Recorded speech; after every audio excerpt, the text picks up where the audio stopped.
지난 금요일에 전해드렸던 사건 기억하시나요? 한 여성이 자신의 엄마와 불륜 관계였던 신학교 교수에게 성추행을 당했었다고 폭로한 사건이었습니다. 던진 거 기억 안 나세요? 힘들구나 지금 내가. 저는 늘 힘들었어요, 이 사람아. 내가 지금 너무 힘들다. 내가 너무 힘들다라며 범행을 회피했던 이 신학교 교수. 방송이 나간 후에 여성에게 사과 문자를 보냈습니다. 엎드려 사과한다. 얼마 남지 않은 인생 가엾게 봐달라. 저자세로 일관했는데요. 하지만 문자의 내용을 찬찬히 뜯어본 여성. 다시금 분노를 금할 수 없었습니다. 과연 무슨 내용이었을까요? 자, 지난주 금요일에 저희가 제보 사건으로 전해드렸었죠. 엄마와 불륜 관계였던 현재 신학교 교수로부터 딸들, 심지어 두 딸들이 성추행을 당했다는 폭로. 자, 일단 못 보신 분들 계실 테니까 다시 한번 정리해 주시죠. 네, 25년 전으로 거슬러 올라갑니다. 당시 피해자는 중학교 2학년이었고요. 엄마와 본인 중학교의 국어교사가 불륜 관계라는 사실을 알게 됩니다. 피해자에 따르면 당시 아버지는 직업 특성상 반년에 한 번 정도 집에 들어왔다고 합니다. 이를 틈타서 그 중학교 교사가 피해자의 집에 드나들면서 엄마와 불륜을 저지르고 있었던 건데, 그러는 와중에 피해자 자신에게 강제로 입맞춤을 하는 등 성추행이 있었고요.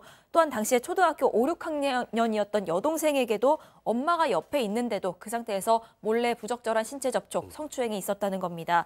당시 피해자는 엄마로부터 괴롭힘 당하지 않을까 이런 생각에 참아왔는데 25년이 지난 지금 우연히 기독교 방송을 보다가 그때 그 엄마의 내연남이 지금은 부산의 한 신학교 교수이자 교회 장로직, 또 기독교 관련 협회 회장 등을 맡은 걸 보고 이 사건을 공론화하기로 결심했다고 합니다. 저희 제작진이 그때 이 신학교 교수라는 분에게 연락을 취했지만 성추행 사실 부인했었습니다. 체크포인트 짚어보죠. 하나님께 용서를 빌었습니다. 이 신학교 교수 지난 금요일에 방송 나간 후에 피해자분에게 제보자분에게 방금 말씀드린 그 입장을 전달했습니다. 피해자분의 얘기 직접 들어보시죠. 뭐랄까, 처음에는 조금 이렇게 대충 막 가서 이제 뭐 사과하나 보다 그렇게 해가지고 이제 좀 그래 그냥 뭐 용서를 좀 해줘야 되나 이렇게 생각을 하고 있었는데 다시 봤더니 그냥 다 변명이고 제 탓인 거예요. 자신의 행동이 만약에 얹어놨다고 얘기를 했으면 자기는 안 그랬을 것이다라는 얘기를 하는데 제 딴에는 좀 어이가 없죠. 그런 면도 그렇고 그 다음에 왜 그렇게 자꾸 뭐 하나님한테 뭐 먼저 죄를 뭐 용서를 구했다 뭐 이런 말을 하는데 그래도 먼저 가해자한테 용서를 구해야지 맞는 거잖아요. 자, 일단 그 엄마라는 사람, 이 피해자분의 엄마, 피해자와 엄마 의절하셨습니다. 예, 엄마를 뭐 지금도 연락을 하면서 그런 상황 아니고요. 그 엄마라는 사람이랑은 진작에 의절을 해서 남이 됐습니다. 자, 그런데 지금 들으신 것처럼 짚고 넘어가야 할 것이 교수라는 사람이 아닌 피해자가 먼저 연락을 한 겁니다. 자, 그랬더니 들으신 것처럼 하나님께 용서를 빌었다. 자, 영화 밀양에서 딱 그 장면이 생각이 납니다. 내 아이를 유괴해서 살해한 그 살인범을 면회를 용서해 주려고 전도연 씨가 면회를 갔더니 주님께서 용서하셨습니다. 이런 상황 사파처럼 말이죠. 똑같습니다. 내용이. 그러니까 사실 지난 금요일 방송이 나가고 연락이 올 줄 알았는데 이 교수한테 연락이 없었다고 합니다. 그래서 어제 이 피해자분이 직접 교수한테 연락을 하면서 아직도 반성과 사과의 기미가 없냐 이렇게 하니까 그때 나온 말입니다. 당신께 사과 이전에 하나님께 용서를 빌었다. 하나님한테 왜 용서를 빕니까? 잘못한 사람은 이 피해자들인데. 조금이라도 언짢은 표현만 해주었더라도 나는 그렇게 하지 않았을 겁니다. 피해자 탓이네요. 본인이 잘못했다는 뜻이 아닙니다. 그러니까 성추행 당시 좀이라도 싫다고 했으면 내가 안 했겠지. 거부 반응을 보였다면. 나는 사랑스러워서 한 행동이지만 이렇게 상처를 줬을 줄은 몰랐습니다. 이게 지금 사과입니까? 뭡니까? 그러니까 결국 이 피해자도 이 문자 내용을 보면서 아까 잠깐 그랬잖아요. 용서를 해줘야 되나라고 생각을 했다가 아니 내가 지금 이런 말을 듣는 게 맞나? 이런 생각이 들어서 말문이 턱 막혔다고 합니다. 교수님, 2차 가해, 피해자 탓.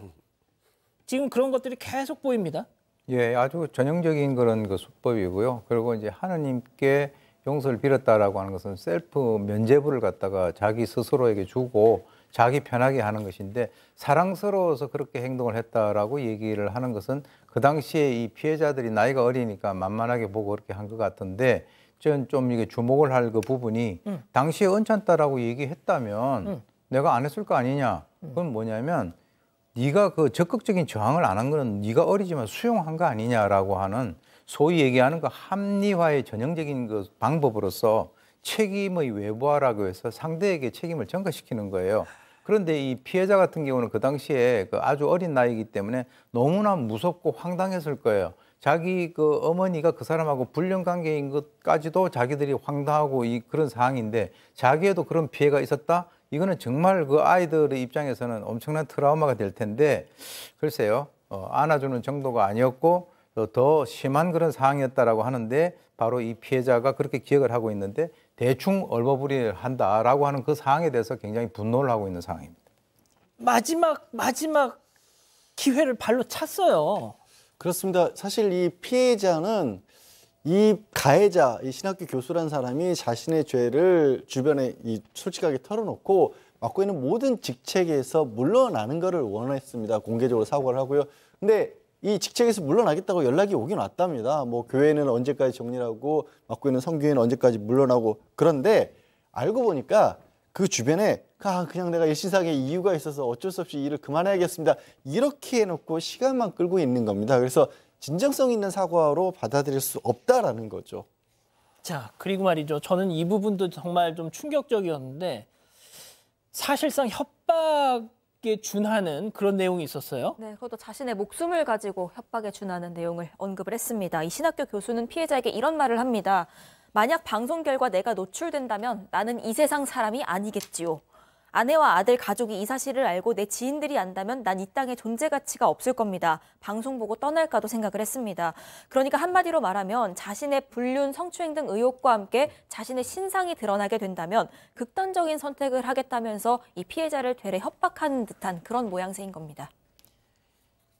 교수님, 그랬더니 말이죠. 이제 또 다른 피해자도 나섰습니다. 예, 그래서 이제 여동생도 전화를 직접 해서 왜 나를 성추행했느냐라고 하는 사실에 대해서 따졌는데 그러니까 이제 똑같은 대답을 하면서 하나를 좀 추가했습니다. 엄마하고 좋은 만남을 가지고 있는데 이 사람은 불륜을 좋은 만남이라고 이제 표현을 하는 것 같은데 어떻게 내가 어린아이에게 그런 못된 짓을 했겠느냐. 그러니까 못된 짓이라고 하는 것을 인식을 하고 있는 겁니다. 그러면서 자기는 아까도 얘기했지만 만약에 뭐 극단적인 선택을 갖다 운운한다라고 하는 것은 나 더 이상 몰아붙이면 어떤 행동을 할지도 몰라. 그러니까 적당히 몰아붙여라. 네가 만약에 이렇게 나를 갖다 밀어붙이다가 내가 만약에 극단적 선택을 하면 너 감당할 수 있겠니? 라고 하는 이 또 다른 형태의 협박을 갖다가 하고 있는 것이니까 제가 봤을 때는 바로 이 그 신학교 교수라고 하는 이 사람이 진정으로 회개를 갖다가 하지 않고 있는 것으로 보입니다.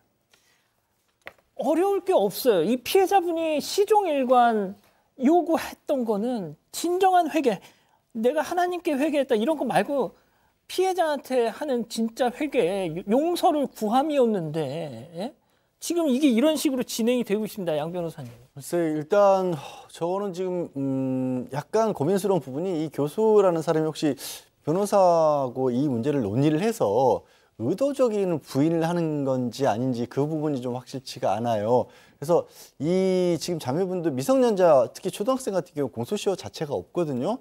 성범죄 같은 경우는 피해자 국선 변호 제도가 있어서 그 성범죄를 전담으로 하는 피해 변호인들이 있습니다. 상담을 좀 직접 받아보시고 직접 바로 어떤 행동을 아직은 취하지 않으셨으면 좋겠습니다. 그 피해자 국선 변호인에 의해서 이게 실제로 어떤 형사처분까지 이어질 수 있는 상황인지를 알아보시고 또 그 교수라고 하는 가해자분들도 혹시 이 상황을 방송을 보거나 알게 되시면 그런 정도까지 사법처리 수순으로 가버리면요.